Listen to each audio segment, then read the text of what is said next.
So this is a very light-hearted little bit because I'm not really sure what I'm going to be doing for next week's videos. So I kind of just wanted to talk a little bit about some irrelevant stuff and just kind of go about doing that. And I'm somebody who's very invested in my OC lore. I write about it all the time, draw them all the time. Anytime I can blabber about them.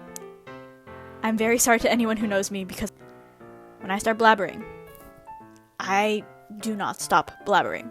So, here's just some other alternatives because I feel like I wear myself out every time I force myself to draw all of my characters and whatnot. So here's some of my alternatives as somebody who's very fixated on my OCs that don't really require drawing.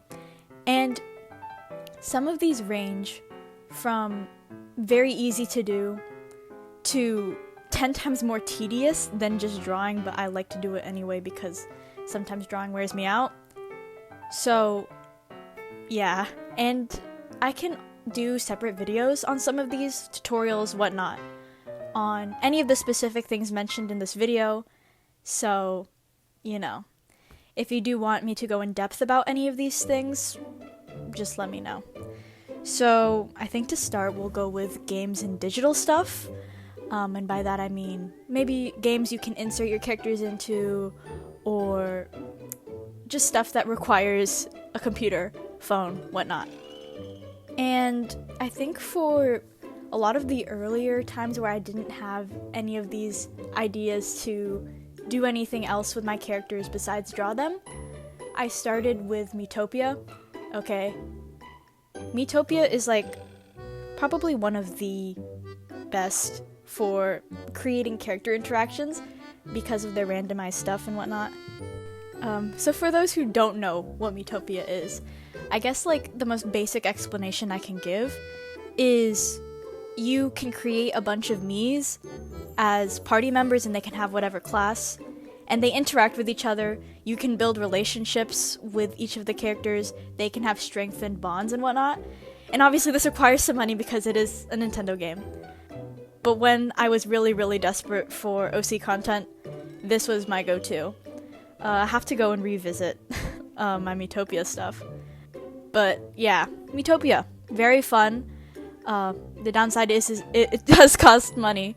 And I think some of the character creation stuff in Miitopia, especially with their newer like face editing things, super helpful for making them look like themselves. And it was a ton of fun, and I was able to generate a bunch of different character depth and relationships, unironically, from Miitopia. And a second one that I think is really popular, or something that I think I see a lot of, not just for OCs, but just for general fandoms, Hunger Games Simulator. Okay, this one was really funny, and every time I'm like really bored, I kind of go and do this. And it's basically, you go search up whatever, you know, I think there's multiple different, like, Hunger Games simulators. I think there's a, like, Danganronpa simulator out there somewhere. Anyway, just those simulators where you put in character names, and then they randomize and do stuff and whatnot. And this has also, unironically, helped me with characterization. And it's really, really funny. That's really all I have to say on it. It's very simple to do. I think the only really tedious part of Hunger Games Simulator is putting in all of the names, and if you are putting in images, that's a little long too. But I think the payoff is kind of worth it. This one, also very tedious, but making a custom phone layout for each of your characters. And I've done this. I think I have a video of it somewhere. I might include a screen recording of it also. But I made some themed phone layouts for each of my characters, so each of my characters has one little page on my phone to swipe through, and there's a bunch of really cool interactive stuff that I've found through iPhone, but I don't think this is limited to iPhone. I just think that there's different apps or methods of doing it. But the main ones that I used for my phone, because last time I did a showcase of it, a lot of people were asking, I use WowKit, Widgetsmith, and I think there was one more, Widgetable. Yeah. So those are the main 3 that I use, and then I use shortcuts to get all of the little icons. So it's just kind of like theming for each of the characters, picking a color palette. I found a bunch of app icons on Pinterest, and then I include some OC images also. But if you have a lot of time on your hands, or you just kind of want to open your screen and see your OCs every time, this is also very fun to do.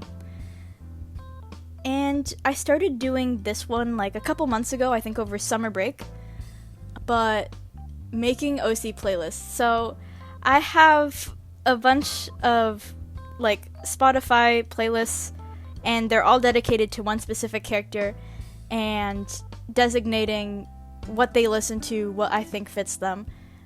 This like method of characterization is also very fun to do because I like picking out different music tastes for each of my characters and putting in songs and whatnot and then listening to them when I'm drawing them. Very motivational. Trust, it's like a very selective process, but I think it works out in the end. But I think it also unironically expanded my music taste because I was dabbling in a bunch of different stuff that I'm like, would my OC listen to this? And then it got really experimental. So I guess it's also beneficial in that regard. But yeah, that one's also a little bit of tedious. A lot of these are really tedious than just drawing out the character. But that's not what we're here to do. And I guess now we'll move on to all of the writing-based ideas that I have, or things you can do that are writing-based instead of art-based. I think the one that I've been doing the most as of right now is like character profiling under the app Foretelling. And this is not sponsored or anything. I don't think Foretelling does sponsors anyway. Foretelling, thank you. Okay? This app has so much for me to do that I was like kind of going crazy. Basically, you can create different like projects and whatnot and list all of your characters, put images of them, give them basic characterization and whatnot.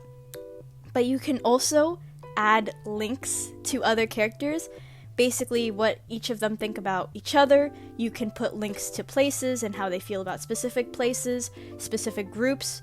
There's just so much for you to do on this app, and I cannot like recommend this enough for anyone who's like seriously thinking about writing or needs a place to categorize all of their OCs.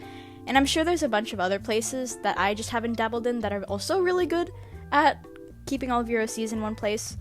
On Foretelling, you can do things like list locations, sub-locations within those locations, so there's a lot of subsections if you're really into the nitty-gritty of your world.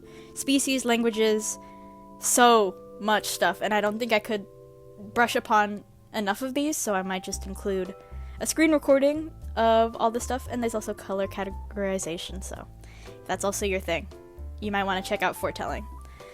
Now that that's all over, one of the other things that I think is really fun to do, Twinote, which is basically an app that functions like a mock Twitter.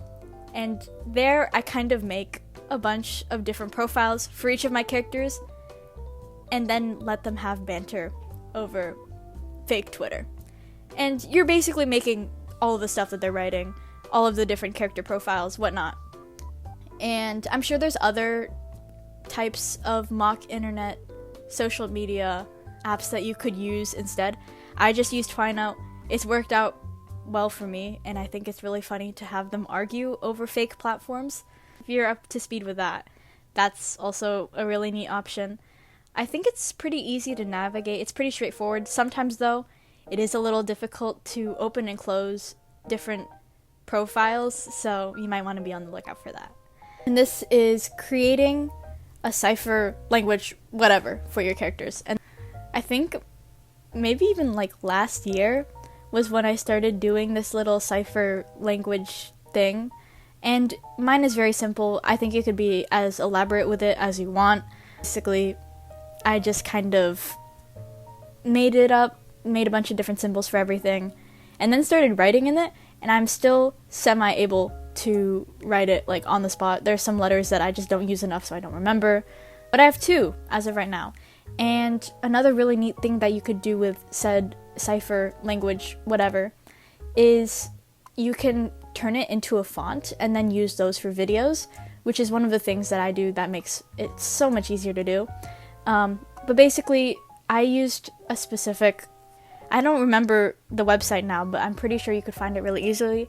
You just search up font makers, put it in the template, download it, and then you can upload it, I think, to both CapCut and Ibis Paint.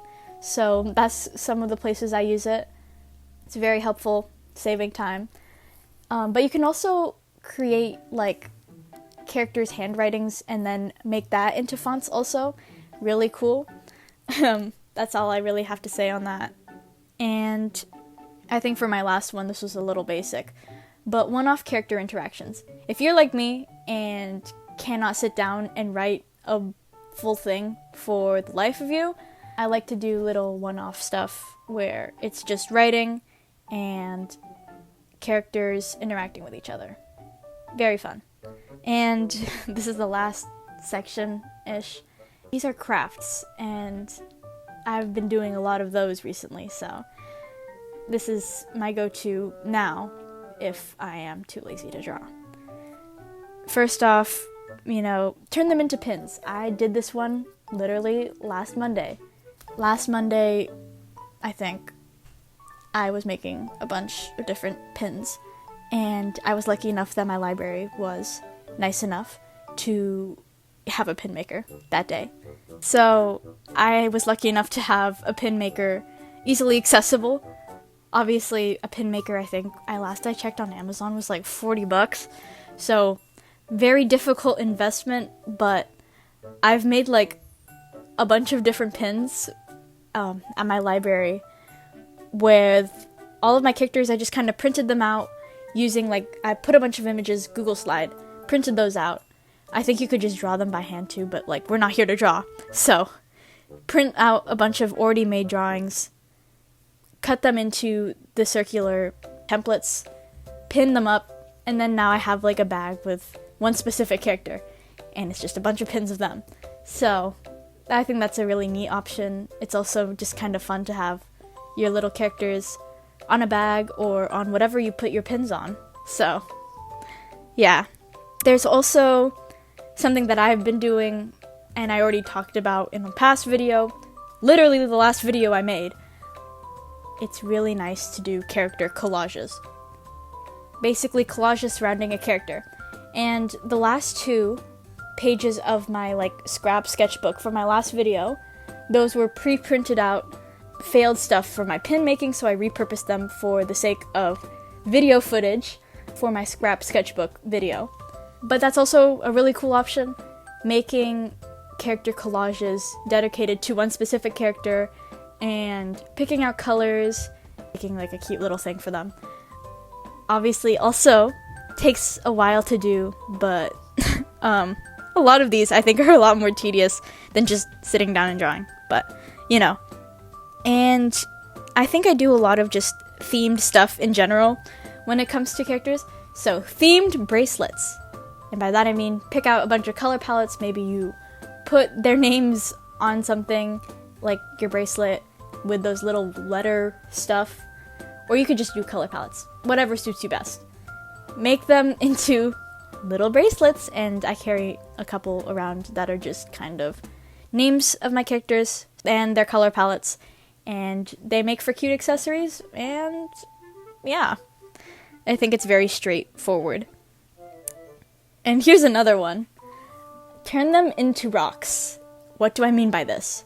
Okay, so I went to a camp, I think last year, and they had a little section where they just had a bunch of acrylic markers out, pre-painted rocks, but obviously it's just painted with a white base, and you could make little rock things, and I was like, let me make my little characters into rocks. So now I have a bunch of my characters as rocks, and they just kind of sit there, and they're portable, so I can bring them around. If you're gonna plan on bringing character-themed rocks around, or you can just have them on display. Whatever works for you best. I just think it's pretty funny to have characters' faces on rocks. It's just very bizarre, but very fun. Though, I do think that counts as drawing, but it just might be painting. So, well, close enough. You know, it's not drawing. Or at least not serious drawing. And for my last one, I literally was doing this on a whim yesterday, but turning your characters into figures or creating them as such. So, literally, I think a day or two ago, I went to my local Ross and I saw this little, like, figure selling for, like, $5, and I searched it up, what it was from, and it was from some fantasy anime. I don't really know it. So, I was just like, I can repurpose this and repaint this. So, quite literally, last night, I was up and at 'em and repainting this figure to look like one of my characters. And yeah, that one also took a little bit, and I am by no means very good painting-wise. And because I'm very on the digital media, as I've said before in past videos. But I think it turned out cute. If you're as desperate as I am for stuff regarding characters, it was really cute. And I can bring her around wherever I want, so a win is a win.